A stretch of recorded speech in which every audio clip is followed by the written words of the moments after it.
Ouvrez mon micro. Alléluia. Le Seigneur est bon. On veut lui donner tout l'honneur, la gloire et la puissance. Alléluia. Souvenez, enfants de Dieu, on a commencé cette série d'enseignements qui parle de la foi, atteindre la foi parfaite. Parce que, vous savez, il y a différents niveaux de foi dans la parole de Dieu. Et vraiment, enfants de Dieu, on est bénis à travers ces enseignements, gloire au Seigneur. Et nous avons découvert beaucoup de principes très puissants dans la parole de Dieu par lesquels notre foi grandit. Amen. Alléluia. Surtout la parole de Dieu. Là, lorsque vous lisez votre Bible, la foi vient lorsque vous lisez la parole de Dieu, ou lorsque vous l'entendez, enfants de Dieu. Alléluia. Et c'est très important. Nous grandissons, enfants de Dieu, de gloire en gloire, afin de parvenir, enfants de Dieu, à cette foi parfaite. Nous avons vu aussi dans la parole de Dieu, il y a la foi temporaire. Et puis, lorsqu'on progresse dans le Seigneur, nous grandissons dans cette foi. Et c'est un processus que Dieu a mis en marche. Et on doit le vivre. Amen. Si on l'adopte, bien, on doit rajouter à notre foi la vertu, l'enfant de Dieu, la piété, et puis la tempérance, la patience, etc. C'est toute partie de la marche chrétienne de notre foi. Amen. Alléluia. Et c'est pour ça qu'on garde la foi à travers les tempêtes, à travers les difficultés de la vie. Et lorsqu'on passe à travers, alléluia, on a grandi dans la foi. Gloire au Seigneur. Et ce soir, enfants de Dieu, regardons dans Galates chapitre 5. On va lire quelques versets. Vous savez que lorsque l'apôtre Paul va écrire à cette église de Galates, enfants de Dieu, ils ont bien commencé, mais espérons qu'ils ont bien terminé, parce que ils avaient laissé entrer les faux enseignements, mais l'apôtre Paul va les encourager dans Galates chapitre 5, verset 1, il dit ceci: c'est pour la liberté que Christ nous a affranchis. Et là, on peut dire Amen. Amen. On a été affranchis. C'est pour la liberté, d'être libre, enfant de Dieu. Amen. Demeurez donc fermes et ne vous laissez pas mettre de nouveau sous le joug de la servitude. Voici, moi, Paul, je vous dis que si vous vous faites circoncis, Christ ne vous servira de rien. Parce que là, les autres sont rendus qui croyaient qu'il fallait être circoncis pour aller au ciel. Non. Non, c'est par la foi en Jésus-Christ qui nous allons au ciel. C'est lui qui a payé le prix. C'est pas aucune pratique ici, aucune coutume, aucune religion ici sur la terre, enfant de Dieu. Verset 3, il est dit: et je proteste encore une fois à tout homme qui se fait circoncis, qu'il est tenu de pratiquer la loi tout entière, s'il veut être circoncis. Pour aller au ciel, il faut que tu pratiques toute la loi tout entière. Vous êtes séparés de Christ, vous tous qui cherchez la justification dans la loi. Vous êtes déchus de la grâce. Pour nous, c'est de la foi que nous attendons par l'Esprit l'espérance de la justice. Car en Jésus-Christ, ni la circoncision, ni l'incirconcision n'a de la valeur. Ce qu'il y a de la valeur, c'est ta foi qui est agissante par la charité. Alléluia! Seigneur, on te demande de bénir la parole de Dieu dans nos cœurs. Seigneur, nous voulons en recevoir des grandes révélations et nous voulons l'accepter aussi, cette parole, Seigneur, oh Dieu. Merci, Seigneur, que tu bénis ton Église et ton peuple. Et la foi vient en comprenant les Saintes Écritures. Bénis ton Église et au nom de Jésus, nous t'avons prié. Amen. Alléluia. Vous avez remarqué le titre: ce qu'il y a de la valeur aux yeux de Dieu. C'est notre foi en Jésus-Christ, mais ajoutée avec elle doit être agissante. Et là, on va regarder ensemble, enfants de Dieu. Qu'est-ce que ça veut dire, une foi agissante? Amen. Alléluia. Vous savez, ici dans le livre de Galates, enfants de Dieu, c'est la foi agissante qui a une grande valeur. Et nous savons aussi que c'est expliqué un petit peu plus tard dans Jacques chapitre 2. Et regardez au verset 14 jusqu'au verset 26, alléluia, qui nous explique c'est quoi la foi agissante. Amen, alléluia. Parce qu'il y a beaucoup de gens qui ont la foi, mais elle n'est pas agissante. Si tu n'as pas une foi agissante, Tu dois la mettre en activité. Amen. Alléluia. C'est très important. Si tu veux marcher jusqu'au bout. C'est quoi la foi agissante? Regardons. Qu'est-ce qui est écrit dans Jacques chapitre 2. Et ça nous explique, enfants de Dieu, qu'est-ce que c'est cette foi agissante. Verset 14. Écoutez bien, je vais vous lire cela. Et nous allons voir aussi, enfants de Dieu, l'exemple d'Abraham. Abraham, c'est par la foi qu'il quitta son pays et partit. Voyez-vous? Il y a eu foi en Dieu, mais il a aussi obéi. Fait que ça prend la foi et ça prend l'obéissance. Amen. C'est ça une foi agissante. Regardons, on lit quelques versets dans Jacques chapitre 2, verset 14. Mes frères ou mes sœurs, que sert-il à quelqu'un de dire qu'il a la foi s'il n'a pas les œuvres? La foi peut-elle le sauver? Si un frère, il donne un exemple, ou une sœur sont nus et manquent de la nourriture de chaque jour, et que l'un d'entre vous leur dise, allez en paix, chauffez-vous, et vous rassasiez. C'est presque une insulte. Et que vous ne leur donnez pas ce qui est nécessaire au corps, à quoi cela servira-t-il? Il en est ainsi de la foi. Si elle n'a pas les œuvres, elle est morte en elle-même. Mais quelqu'un dira, toi tu as la foi et moi j'ai les œuvres. Montre-moi ta foi sans les œuvres et moi je te montrerai la foi par mes œuvres. Tu crois qu'il y a un Dieu? Tu fais bien. Les démons aussi le croient. Ils tremblent. Veux-tu savoir, ô homme vain, que la foi sans les œuvres est inutile? Donnant l'exemple d'Abraham, Abraham, notre père, ne fut-il pas justifié par les œuvres lorsqu'il offrit son fils Isaac sur l'autel? Tu vois que la foi agissait avec ses œuvres. Ça, c'est la foi qui sauve. Amen. Alléluia. On n'est pas sauvé par nos œuvres. On est sauvé par la foi en Jésus-Christ. Mais on doit obéir à la parole de Dieu. C'est comme ça qu'on grandit dans le Seigneur. Amen. C'est ça que c'est enfant de Dieu. C'est la foi, enfant de Dieu, accompagnée vraiment de l'obéissance à la parole de Dieu. Et que par les œuvres de la foi, sa foi fut rendue parfaite, parlant d'Abraham. Verset 23, ça dit, « Ainsi s'accomplit ce que dit l'Écriture. Abraham crut à Dieu, et cela lui fut imputé à justice. » Et là, enfant de Dieu, notre foi, c'est très important qu'elle soit agissante, parce que la justice de Dieu va nous être donnée. C'est comme ça qu'il est arrivé. Ça dit, cela lui fut imputé à justice et il fut appelé ami de Dieu. Amen. Amen. Vous voyez que l'homme est justifié par les œuvres et non par la foi seulement. Amen. Alléluia. Maintenant, enfants de Dieu, si vous voulez, on va prendre quelques instants, je vais vous lire ça dans la parole vivante. Alléluia. Écoutez bien, je ne vous lirai pas tous les versets, juste quelques versets. Ça dit dans Jacques chapitre 2, verset 14. Ça dit, mes frères ou mes sœurs, à quoi servira-t-il qu'un homme prétende?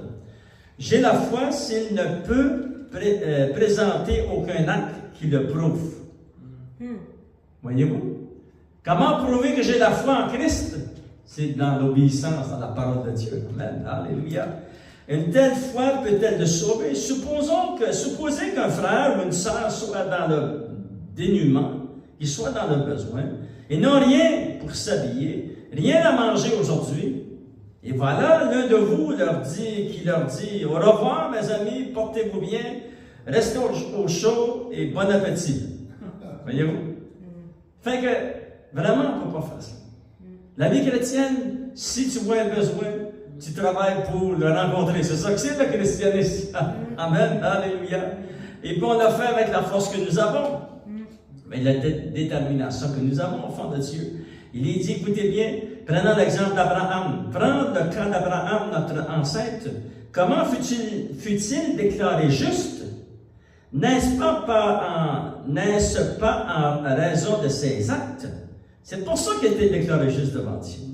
Puisqu'il a offert son fils Isaac sur l'autel, lorsqu'il est monté sur la montagne, tu le vois, chez lui, la foi et les œuvres agissaient de concert.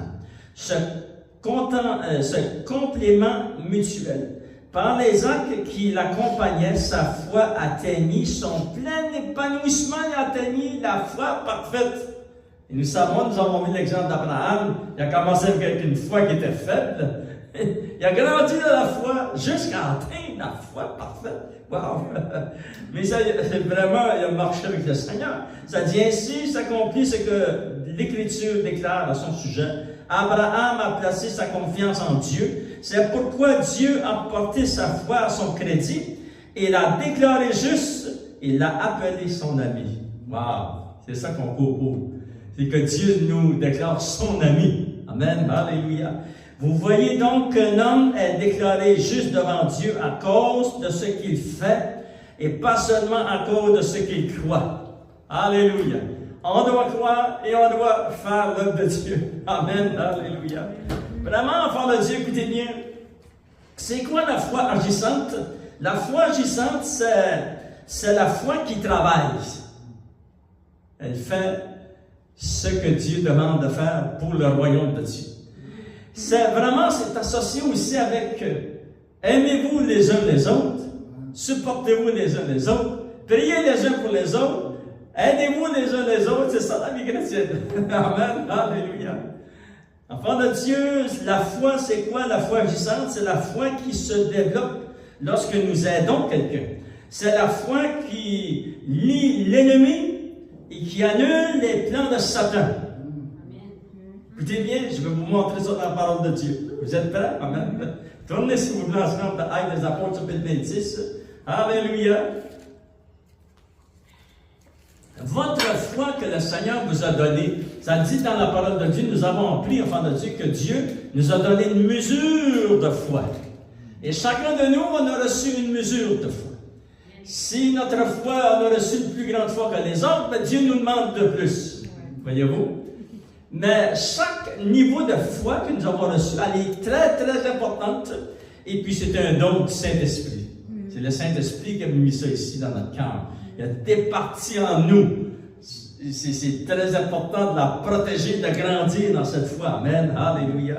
Et regardez, enfants de Dieu, la foi agissante, elle va lier l'ennemi, va annuler ses plans. Amen. Regardez, c'est très important. On lit ça dans Actes des Apôtres. C'est puissant la parole de Dieu, enfant de Dieu. Actes des Apôtres, chapitre 26, regardez au verset 13, c'est l'apôtre Paul, lorsqu'il se convertit, qui rencontre Jésus sur le chemin qui monte à Damas. Et ça dit, vers le milieu du jour, au loin, je vis en chemin resplendir autour de moi et de mes compagnons une lumière venant du ciel, et donc l'éclat surpassa celle du soleil. Ça, c'est la gloire de Dieu. Amen. Alléluia.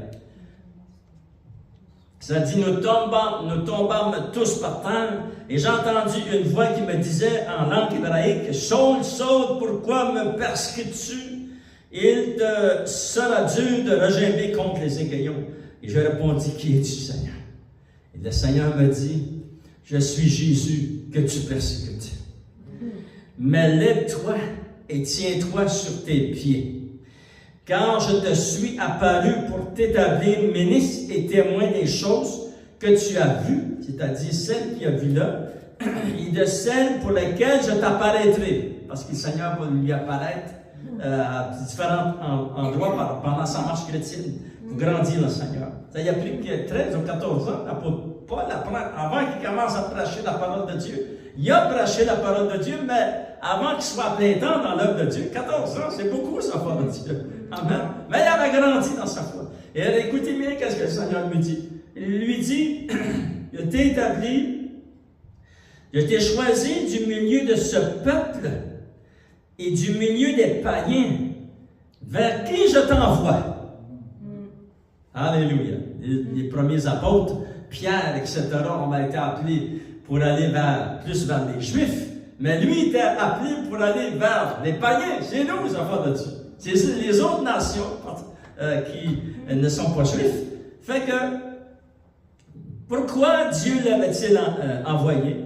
Verset 18, c'est afin que tu leur ouvres les yeux, pour qu'ils passent des ténèbres à la lumière, et de la puissance de Satan à Dieu. Pour qu'ils reçoivent par la foi en moi, c'est Jésus qui parle, le pardon des péchés et l'héritage avec les sanctifiés. Ouh, là on peut dire amen. Wow. On va le relire verset 18. Voyez-vous, c'est par la foi de Dieu que lui aussi a été sauvé. Mais c'est très puissant tout ce qui s'est passé lorsque Paul a cru et lorsque nous avons cru, afin que tu leur ouvres les yeux, pour qu'ils passent des ténèbres, ça c'est le royaume des ténèbres, au royaume de la lumière. Et de la puissance de Satan à la puissance de Dieu. Amen. C'est puissance en part de Dieu. Pour qu'ils reçoivent par la foi en Jésus le pardon des péchés et l'héritage avec les sanctifiés. Alléluia!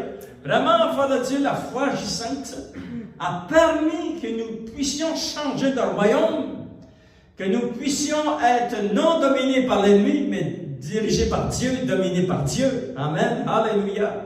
Et nous marchons sous la puissance de Dieu. C'est un miracle extraordinaire, la nouvelle naissance.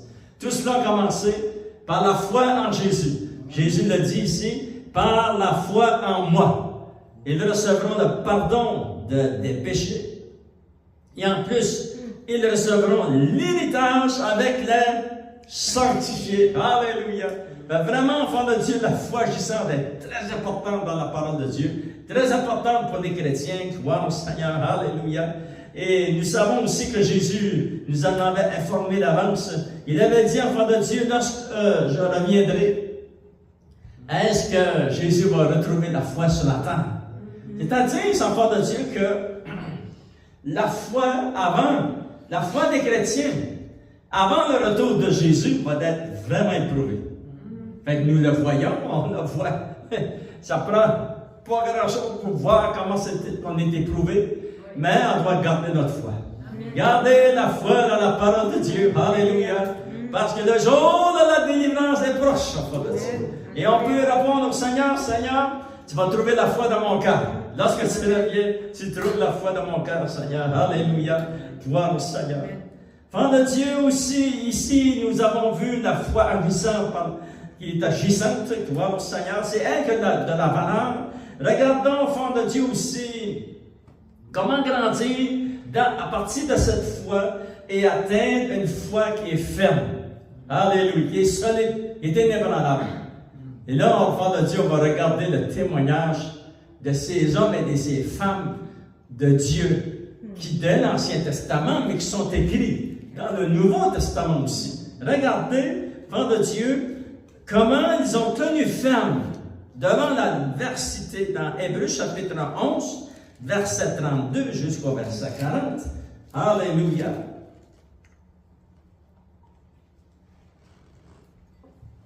Et on va voir comment, qu'est-ce que c'est cette foi qui est ferme. Je vous lis ces versets, Hébreux chapitre 11, verset 32.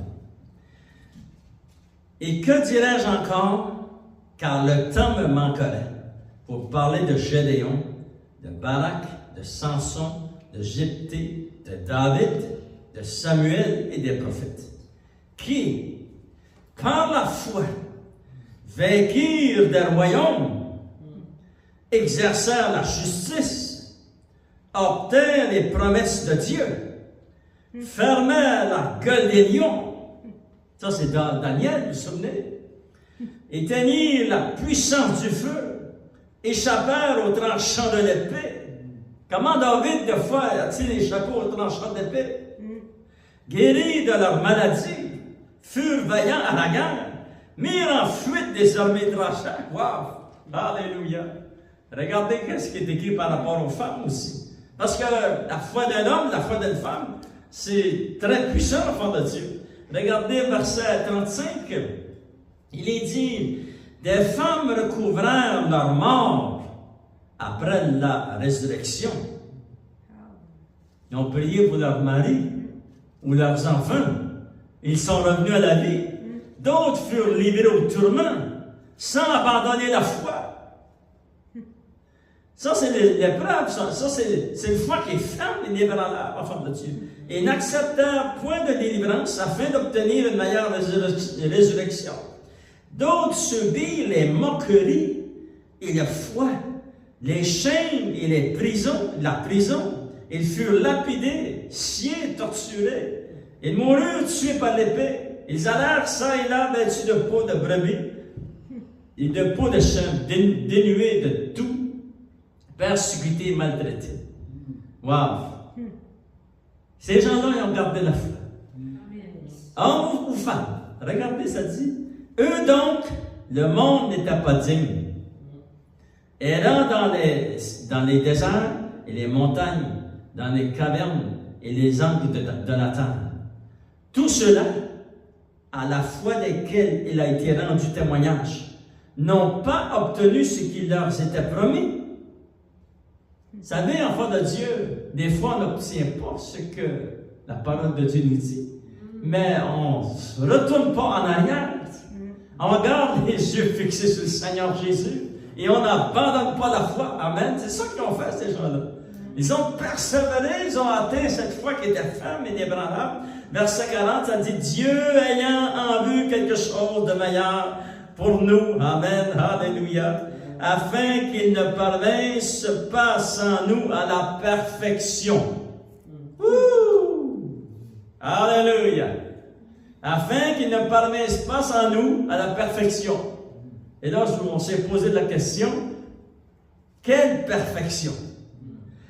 Afin qu'il n'atteigne pas sans nous. Il attend après nous. Amen.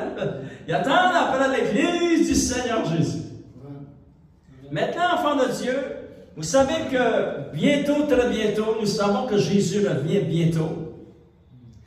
Et que l'enlèvement de l'Église va avoir lieu un jour. On ne sait pas la date, on ne sait pas le jour. Mais nous, enfants de Dieu, on garde la foi.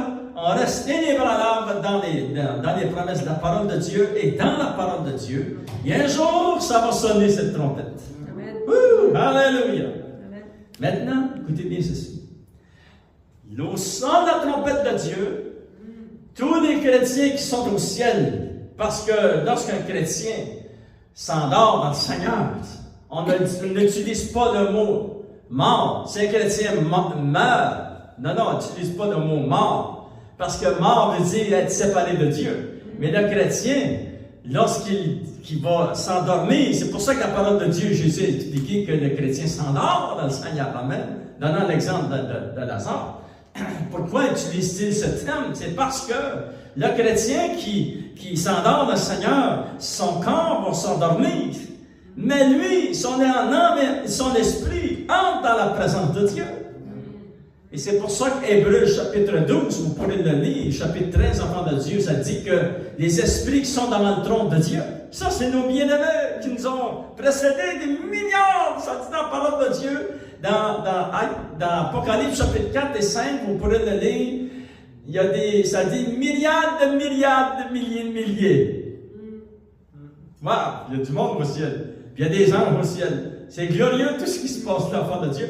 Et le son de la trompette, ça dit dans la parole de Dieu que Jésus descend sur la nuée et eux, ils viennent les autres aussi. Et nous, tous ceux qui vont participer à cette journée glorieuse qui s'appelle l'enlèvement de l'Église, qui s'appelle la bienheureuse espérance que les chrétiens ont toujours espéré, enfants de Dieu, nous revêtirons un corps céleste. Amen. Et ton corps céleste, c'est un corps qui amène à la perfection. Ils nous attendent tous. Ils attendent qu'un jour, que ce miracle glorieux que le Seigneur a promis, ça va s'accomplir, c'est certain. Alléluia! On va le relire, enfant de Dieu, verset 40. Dieu ayant en vue quelque chose de meilleur pour nous, là il parle de nous, puis il parle d'eux, amen, afin qu'il ne parvinsse pas sans nous à la perfection. Wouh! Préparez-vous, vous allez atteindre la perfection. Amen, alléluia. Enfants de Dieu, voici la signification d'une foi qui est ferme. Une foi ferme refuse le découragement. Une foi qui est ferme refuse la défaite. Une foi qui est ferme refuse un non. Elle persévère. La foi ferme se dit en elle-même, je ne serai jamais défaite. Écoute bien ce que je vais vous expliquer ici. Ta foi, garde ta foi dans le Seigneur Jésus parce qu'elle est éternelle. Elle ne sera jamais défaite cette foi. Lorsque tu auras revêtu ton corps céleste, et tous ceux qui sont avant nous dans le ciel, alléluia, ils sont arrivés là à cause de la foi. La foi dans le Seigneur Jésus. Et votre foi, vous l'aurez toute votre éternité. Voyez-vous, c'est très puissant. Votre foi ne mourra jamais. Votre foi est plus viable et plus forte. Elle est plus résistante que le temps, les tempêtes. Elle est plus résistante que la terre et l'univers. Elle, tu vas l'avoir pour l'éternité. Alléluia. Protège ta foi. Grandis dans la foi. Amen. Alléluia. Votre foi vivra avec vous éternellement. Maintenant, en terminant, enfants de Dieu, regardons dans Jean chapitre 5, verset 24. Alléluia. Ce que Jésus a dit par rapport à ce que nous avons reçu. C'est vraiment puissant des chrétiens. Amen. Alléluia. Vous savez, les épreuves de la vie que nous vivons maintenant, avancer dans l'âge, etc., et puis les maladies, non. Ce qui s'en vient pour les chrétiens, c'est le meilleur. C'est la perfection, c'est la gloire de Dieu. Alléluia! Et nous serons toujours avec le Seigneur. Et en plus, tu auras un corps céleste. C'est quoi un corps céleste? C'est ton corps que tu vois maintenant, mais revêtu de l'incorruptibilité.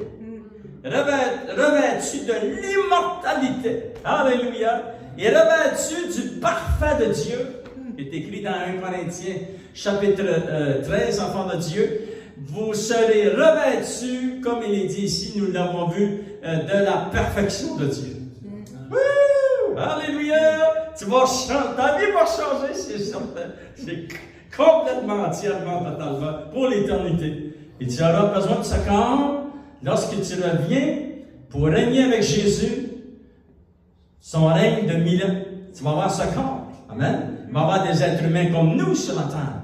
Même là, enfants de Dieu, on a découvert qu'eux aussi vont avoir un miracle, un changement dans leur corps. Mais pas un corps céleste comme nous. Nous aurons un corps céleste pour l'éternité. Alléluia. Et ça va te prendre ce corps céleste. C'est lui qui va t'emmener au ciel. Vous savez, tu vas pouvoir te promener entre le ciel et la terre. Amen. Alléluia. Et ça prenait un corps céleste pour ça. Jésus a payé grand prix pour nous. Alléluia. Regardons en terminant dans Jean chapitre 5, verset 24, enfants de Dieu. Jésus dit ceci. En vérité, je vous le dis. Celui qui écoute ma parole et qui croit à celui qui m'a envoyé a la vie éternelle. Il ne vient point en jugement, mais il est passé de la mort à la vie. Alléluia. Et là, vous pouvez dire Amen. Alléluia. On va le lire ensemble, enfants de Dieu. En vérité, Jésus nous le dit, c'est lui qui écoute ma parole. Ça, ce sont ceux qui obéissent à la parole de Dieu et qui croient à celui qui m'a envoyé. Nous croyons en Jésus, nous croyons au Père. Voyez-vous, ça dit, cette personne-là a la vie éternelle. Tu ne mouriras jamais. Alléluia. Je ne mourirai jamais, enfant de Dieu. Préparez-vous parce que c'est l'éternité. Et ne viens point en jugement. Et là, on dit, merci mille fois, Seigneur. Je ne vais pas au jugement, Seigneur. Le jugement devant le trône blanc d'Apocalypse, chapitre 21, enfant de Dieu. Chapitre 20, je crois, gloire au Seigneur. Et ça dit, mais il est passé de la mort à la vie. On peut dire Amen, Amen et Amen. Donnez une bonne main d'applaudissement au Seigneur. Alléluia. Lèvons-nous, s'il vous plaît, ensemble et on va prier, enfant de Dieu. Seigneur, nous te remercions de tout notre cœur. C'est un miracle, Seigneur, d'être sauvé. Et c'est tout toi, Seigneur, qui as tout préparé cela, Seigneur, oh Dieu. Nous avons placé notre foi en toi. Et nous travaillons, Seigneur, nous voulons que cette foi travaille, Seigneur, oh Dieu, pour l'avancement du royaume de Dieu. Te demande de bénir ton Église, bénis la parole de Dieu dans nos cœurs. Et nous voulons grandir de gloire en gloire. Progresser dans cette foi, Seigneur. Cette mesure de foi que tu nous as donnée, jusqu'à atteindre, Seigneur, la foi qui est ferme, solide et inébranlable. Alléluia. Parce que le meilleur est à venir pour ton peuple et ton Église. Je te demande de bénir tes enfants ici dans ce lieu. Que tu puisses consoler ceux qui ont besoin de consolation. Que tu puisses guérir ceux qui ont besoin de guérison. Tu interviens, Seigneur, par révélation afin de nous garder dans le feu de ton onction. Et au nom de Jésus, nous t'avons prié. Et tout le peuple de Dieu dit Amen, Amen. Gloire au Seigneur. Alléluia. Le Seigneur est bon, enfant de Dieu. On lui donne toute l'honneur, la gloire et la puissance. Allez dans la paix, la joie de votre maître. Manquez pas notre réunion dimanche matin. Amen. Alléluia. En sortant, j'ai mis un bac bleu. Il y a des yeux.